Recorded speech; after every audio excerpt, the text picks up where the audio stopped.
जिस तरह की दुश्मनी है, उसमें उनका नाम नामज़द कर दिया गया है। जिससे भी जो दुश्मनी है, उसका नाम नामज़द कर आप लोगों ने नामज़द तहरीर दी है।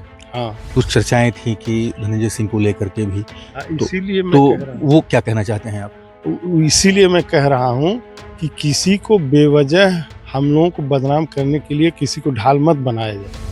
जौनपुर में बीजेपी के जिला मंत्री प्रमोद यादव की हत्या ने पूरे उत्तर प्रदेश को हिलाकर रख दिया। 7 मार्च को दिन दहाड़े कुछ बदमाशों ने ऑन रोड जिला मंत्री प्रमोद यादव की गाड़ी को किसी बहाने से रोका और ताबड़तोड़ गोलियां बरसा दी। बीजेपी नेता प्रमोद यादव को बाहुबली धनंजय सिंह का करीबी कहा जाता था। दावा तो यहाँ तक किया जाता है कि 2012 विधानसभा चुनाव में धनंजय सिंह ने ही प्रमोद यादव को बीजेपी से टिकट दिलवाया था, लेकिन एंड टाइम पर प्रमोद यादव का नॉमिनेशन रिजेक्ट हो गया और इस चुनाव में धनंजय सिंह की दूसरी पत्नी जागृति सिंह दूसरे नंबर पर रही। 6 मार्च को धनंजय सिंह को 7 साल की सजा सुनाई गई और अगले ही दिन यानी 7 मार्च को बीजेपी नेता प्रमोद यादव की गोली मारकर हत्या कर दी गई। अब सवाल ये कि बीजेपी नेता हत्याकांड के पीछे आखिर किसका हाथ है, आखिर ये साजिश किसकी है? इसे लेकर यूपी तक की टीम ने मृतक बीजेपी नेता के परिवार वालों से खास बातचीत की। तमाम तरह की खबरें आ रही हैं कि पैसे के लेन देन में मारा गया, कहीं कोई चुनाव की रंजिश में मारा गया, ये सब बकवास है। हमारी आप लोगों से यही विनती है, निवेदन है कि किसी तरह से उनको उनकी अब छवि को बदनाम न किया जाए।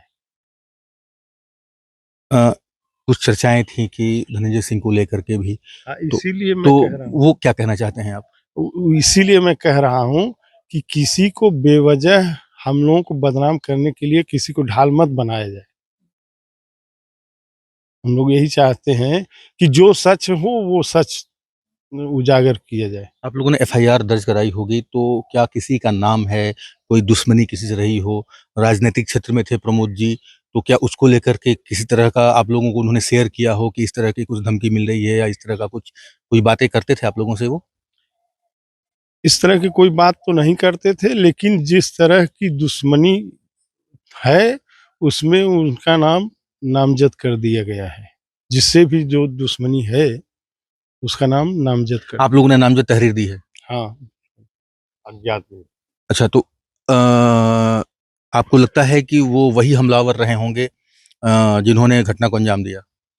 अब जिस तरह से तमाम न्यूज़ चलाए जा रहे हैं, उस तरह से तो सारा मामला ही पूरा एकदम संदिग्ध हो गया है।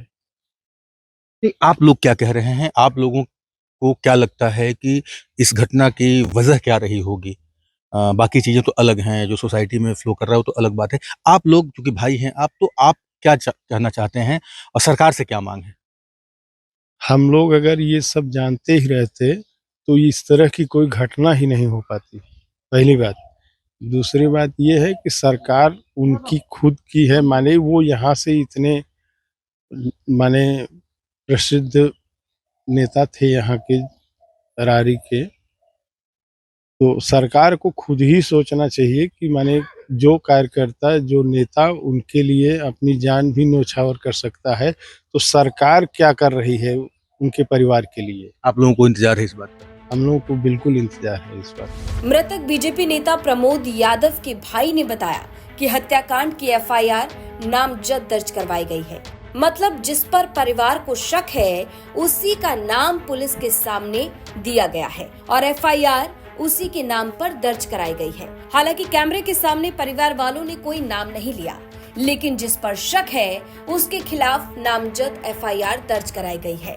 साथ ही धनंजय सिंह को लेकर क्या कुछ कहा वो भी हमने आपको सुनाया। दरअसल 7 मार्च को दिन में प्रमोद यादव की गाड़ी जैसे ही जौनपुर प्रयागराज मार्ग पर पहुंची, तो कुछ बदमाशों ने शादी का कार्ड देने के बहाने से उनकी गाड़ी को रोका और जैसे ही बीजेपी नेता ने गाड़ी के शीशे नीचे किए तो ताबड़तोड़ गोलियां चला दी।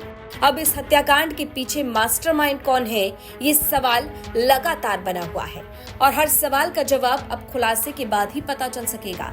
लेकिन फिलहाल बता दें कि अभी तक इस मामले में पुलिस ने कोई भी गिरफ्तारी नहीं की है। जौनपुर से उदय गुप्ता की रिपोर्ट, यूपी तक।